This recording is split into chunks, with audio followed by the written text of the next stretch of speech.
So once the 7th day is over, which is when the stars appear, which marks the beginning of the 8th day, that's when Kohanim can once again eat Truma. They become pure. And that is Mishat Zeta Kochavim. That's when the stars come out.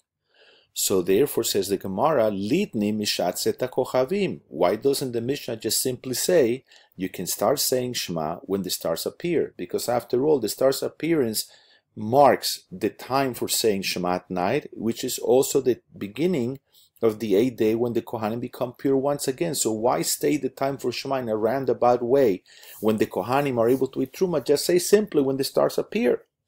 So the Gemara answers, Milta agav urchi kemashmalan, because the Mishnah wanted to teach you, by the way, another important din, and that is Kohanim eimat ka'achi betruma. When are Kohanim allowed to eat Truma once again? Mishat zeta kochavim, when the stars come out. What the Gemara is saying is, as we've discussed before, that the Mishnah was written in a very brief style, and it's always trying to use the minimum amount of words, but teaching you the maximum amount of information. So therefore, the Mishnah wanted to teach you that not only does the mitzvah of Shema at night start when the stars appear, but it's also teaching us, by the way, that Kohanim who are impure are able to once again eat Truma when the stars appear, because that marks the end of the 7th day period of impurity, and it begins the 8th day when they become pure again. Okay, so now we're going to take this last part of the Gemara and divide it properly. The first thing that it does here is it quotes the Mishnah, Amar Mar. That's a reference to the author of the Mishnah who used the expression that the Kohanim come to eat their Truma. And here is the question, Michli, since Kohanim, when do they become pure? So we're going to divide that. And the question is, since the Kohanim become pure when the stars come out, just simply say when the stars come out. So here's the answer. Milta agav urte kemashmalan is coming to teach us an additional point. So we're going to divide that because that's the answer. So at this point, we have done the first step, of which is divide. We have divided the sections of the text into, first we have the Mishnah section, and here's the Gemara. But then we also divided the different portions of the Gemara for questions and answers and explanations and so forth. And now we're going to begin the second step, which is classify. Classify means that we're going to assign each sentence its own identity. We're going to label it as a question or an explanation or a answer and so forth. The second step. Okay, so here we go. The Gemara begins by saying, Tana eicha kai dektani meimatai. What is the Tana basing himself when he begins to teach from when can we say Shema? Meaning, it didn't establish that there is a mitzvah to say Shema at night, and it's already beginning to discuss the details. So what's the basis of this obligation? This clearly is a question. In Gemara Berura lingo, this is called an inquiry, which is a sheila, a question. Vetu, and furthermore that follows a question is also a question. So Vetu, the second question was, why does the Tana focus first on the Arbit, Bereisha, first on Arvit at night, Litni de Shachar Bereisha? I should have discussed the morning first. So this is also another question. Okay, so now we have the answer. The answer is that the Tana Akra Kai, he's basing himself on a pasuk. So this is classified as a clarification, which in Gemara lingo that's the answer. And this is the first step of the answer.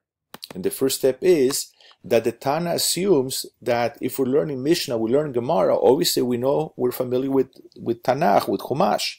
So the pasuk in Chumash clearly says that there is a mitzvah to say Shema. Dechtiv, as it is written, B'shoch b'chav kumecha. This is a pasuk that is found in Devarim, where Shema is mentioned, and it tells us in the words of Shema, it mentions that you should say these words of Shema when you lay down and you get up. So that's the pasuk. So the Tana rightfully assumes that we know that there's an obligation to say Shema. So therefore, he goes on in the Mishnah to discuss the details of when is this mitzvah applicable. So this is going to be classified as a supplement. A supplement means that there's explanation, it's additional information. And then the Gemara explains, V'achik Tani, and this is what the Tani is teaching us. Zman kriya Shema de shchiva emat. When is the time of laying down. When the pasuk says say Shema when you lay down, what exactly are the parameters of that time? That period of time starts when Kohanim come to eat Truma. So this is also a supplement, it's an explanation. Okay. Then we have the following. Vivai Tema is a key term. We learned that Vivai Tema introduces an alternative answer, another answer. So therefore we're going to classify this again as a clarification, which again it's an answer. Vivai Tema, here's the answer. Vivai Tema Yalev Mebriato Shel Olam. That the Tana learns it from the creation, Bria, from the creation of the world. That we find that it is written, Vayi Erev Vayi Boker Yom Echad. When the Torah describes the beginning of time in each day, it says it was evening, it was morning, one complete day. So we see that the days start at night. So therefore this is the answer, that the Tana of the Mishnah is following the order of creation, night before day, and that's why Shema of night is discussed first, and the Chtiv, as it is written, now we again quote a pasuk from the Torah, that tells us that the day in fact starts at night, and the morning completes the first day. So this is a supplement, this is an explanation, and so we have classified the first portion of the Gemara. Now comes the final section of the Gemara that we studied. Amar Mar, Mishasha Kohanim Nichnasim Lechol Betrumatan. We quote the Mishnah. This is a statement. Okay, this is not a question. This is not asking a question yet.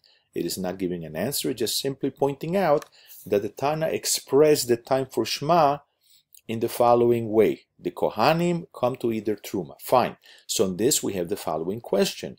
Michdi, since the Kohanim come to eat their Truma when the stars appear, then just teach us straight out when the stars appear. That's the time for Shema. So this is obviously an inquiry, a question, a sheila. And the answer is going to be that the Gemara, the Mishnah used the expression the Kohanim come into Truma to teach us this additional point of din, of law, that Kohanim are able to regain their status of purity when the stars appear. So this is the answer. Okay, so at this point we've done 2 of the 3 steps. We have divided the different sections of the text. We also have assigned them labels to classify them either as statements or as a question. We have several of them. We also have some explanations, like over here. We have answers. Now we're going to do the third and final step, which is going to be connecting. Now you might have noticed that on the left side we have all the symbols. And now they're going to be organized as a flow chart. So it gives you a visual representation of the information that we have in the Gemara. It's like a graphic organizer. So here we go. The first thing is the Gemara asked a question.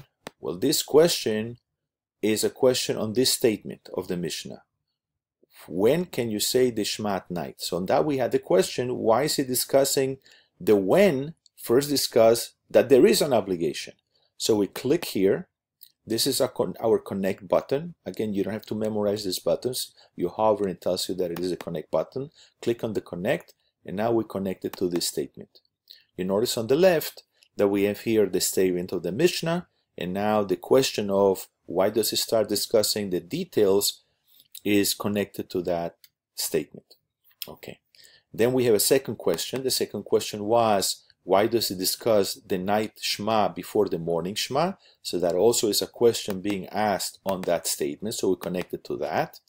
And again, you neatly see on the left side the flowchart development. We have the statement, question number 1, question number 2. Okay. So now the Gemara presents an answer. It offers the following answer. The Tana assumed that we know that there's an obligation to recite Shema, because that's stated clear in the pasuk in the Torah, that there is an obligation to say Shema. And it also answers the second question. It discusses first the Shema of the night, because when the Torah discusses the obligation of saying Shema, it mentions first Shema of Beshoch, Becha, of laying down, and then the Shema of Uvkumecha, when you get up. So this one answer answers both questions. So we're going to connect this answer to this question, and we're going to connect this same answer to the second question. Okay, looking at our flow chart, again we have the Mishnah. The Mishnah mentions when do we say Shema at night.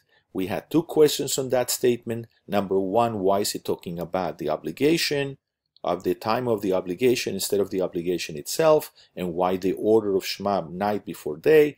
And secondly, we ask, why does it say the night before the day? And here's the answer. The answer is that we know that there's an obligation to the Shema from the Torah, from the Pasuk, and that obligation stated first the mitzvah of Shema at night, and then the mitzvah of saying Shema during the day.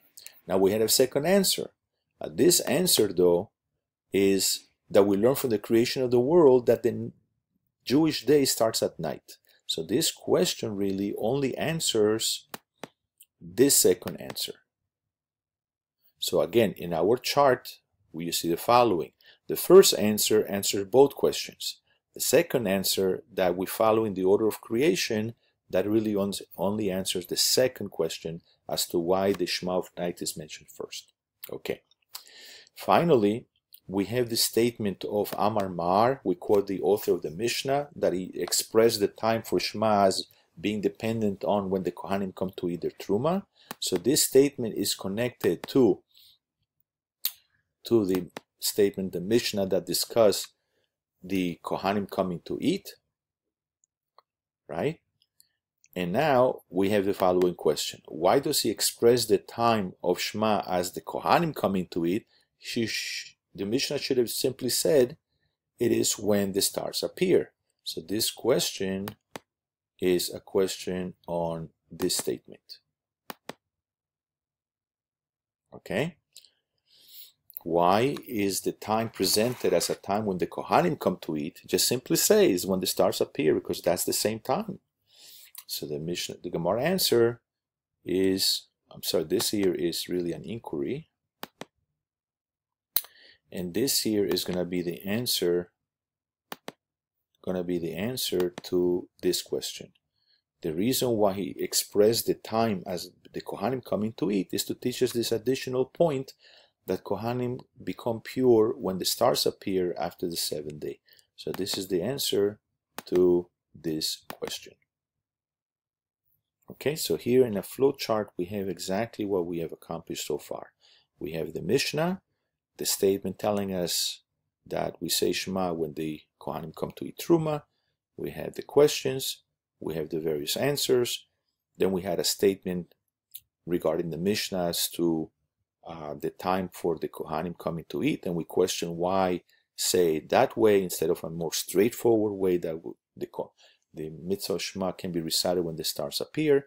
And we answer by saying that the Mishnah was trying to teach us the most information, that not only is the time of Shema when the Kohanim come to eat, but Kohanim come to eat when the stars appear, so that way we benefit by getting these 2 points of information.